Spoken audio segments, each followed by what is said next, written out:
Assalamualaikum, hello everyone, this is Tarek Mohammed and welcome back to another new vlog. বিভিন্ন সময় বিভিন্ন রকমের blog নিয়ে উপস্থাপন করি এবং সুন্দর সুন্দর জায়গাগুলো ঘুরিয়ে ফিরে দেখাই, কিন্তু আজকে টোটালি একটি ডিফারেন্ট টাইপের ব্লগ নিয়ে এসেছি আপনাদের সামনে।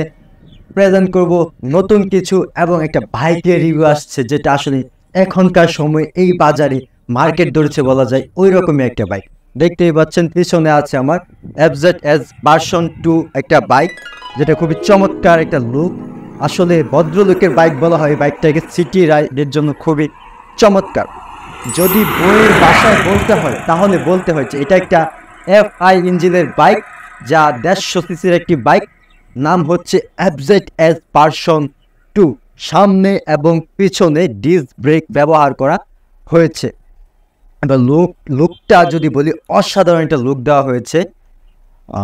এটা FI ইঞ্জিনের বাইক এবং সামনে পিছন তো বললামই 150 ইঞ্জিন, তবে সামনে কিন্তু হ্যালোজেন লাইট ব্যবহার করা হয়েছে। এখনকার সময় প্রায় সব বাইকই ব্যবহার করা হয় LED, কিন্তু এটাতে হ্যালোজেন লাইট ব্যবহার করা হয়েছে। হয়তো LED ইউজ করলে আরও একটু বেশি গর্জিয়াস দেখাতো। বাইকের সিটের ব্যাপারে যদি আসে, সিটের ব্যাপারটা পিছনটা যতটা কুসুম মনে হয়, সামনেটা একটু হার্ড মনে হলো। আমি তো 2-3 দিন এটা রাইড করেছি, তো ব্যাপারটা আসলে বুঝলাম যে রাইডের জন্য খুবই আদর্শ এবং উপযুক্ত। হুট করেই কিন্তু একটা বাইকের রিভিউ দেওয়া যায় না। বাইকটা কিন্তু আমি লং টাইম ইউজ করছি এবং বুঝতে পারছি, অ্যান্ড ফাইনালি কিন্তু বাইকের রিভিউটা দিচ্ছি। লাইটটা কিন্তু জ্বলে আসছে, বেশ চমৎকার দেখাচ্ছে, দেখতেই পাচ্ছেন। এটা হ্যালোজেন লাইট ব্যবহার করা হয়েছে। এই বাইকের পেছনে যে ব্যাক লাইটটা ব্যবহার করা হয়েছে, এটা অন্য সব বাইকের তুলনায় একটু ডিফারেন্ট। আর ব্যাক লাইটের ঠিক একটু উপরে একটা লোগো ব্যবহার করেছে, যেটা ইয়ামাহার একটা লোগো। এবার আসি আসলে ইন্টিগ্রেটরের কথায়। এটা একদম সফট টাইপের একটা ইন্টিগ্রেটর ব্যবহার করেছে। MT-50তে যেই ধরনের ইন্টিগ্রেটর ব্যবহার করা হয়, সামনে এবং পিছনে সেম একই রকম ইন্টিগ্রেটর ব্যবহার করা হয়েছে। যদি আমি একটু লাইটটা অন করে দেখে, আসলে ব্যাপারটা এরকম দাঁড়ায়, লুকসটা এরকম আসে। আসলে বাইকের চাবিটা অন করে নেই, চাবিটা অন করার সাথে সাথে কিন্তু মিটারটা শো করছে। অন্য সব বাইকগুলোতে যেরকম মিটার লাইটটা একটু ফ্ল্যাট দেখায়, সাদা হয়ে থাকে, আসলে মিটারটা ক্লিয়ার হয় না।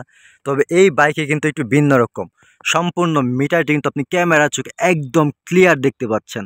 এটা হচ্ছে আপনার মিটারে বেশ কিছু জিনিস আছে, যেমন ইকো, এটা হচ্ছে ইকো, আর এটা হচ্ছে বিম, হাই বিম, লো বিম লাইট, আর এটা সম্ভবত ইন্ডিকেটর, আর এখানে O2 আর ট্রিপ, এই দুইটা বিষয় এখানে আছে।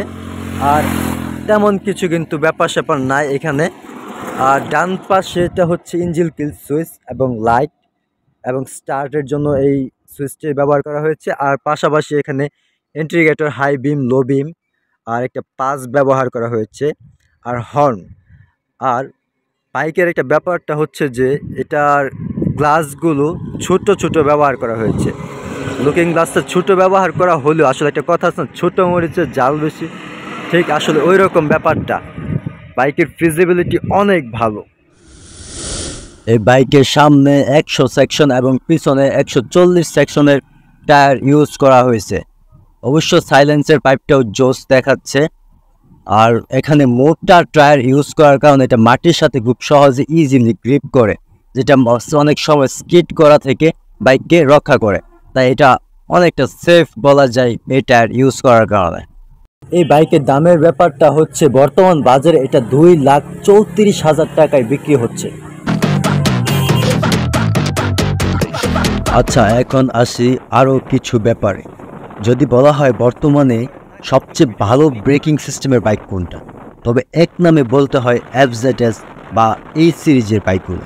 আমার কাছে মনে হয় এটা এবং ফেজার এর হ্যান্ডেলবার সেম। এটা আর ফেজার হ্যান্ডেলবার একদমই সেম মনে হয়, তবে কিনতে গেলে কেন জানি দুটো একটু আলাদা আলাদা বা ভিন্ন মনে হয়।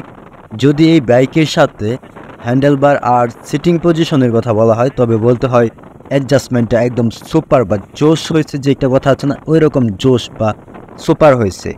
আরেকটা ব্যাপার হচ্ছে পিলিয়ন নিয়ে চালানোর জন্য যে একটা ব্যাপার স্যাপার, এই বাইকটা কিন্তু সব দিক দিয়ে একদম পারফেক্ট একটা বাইক, যেটাতে পিলিয়ন নিয়ে খুব ইজিলি রাইড করা যায়। এবার আসি পাওয়ারের ব্যাপার।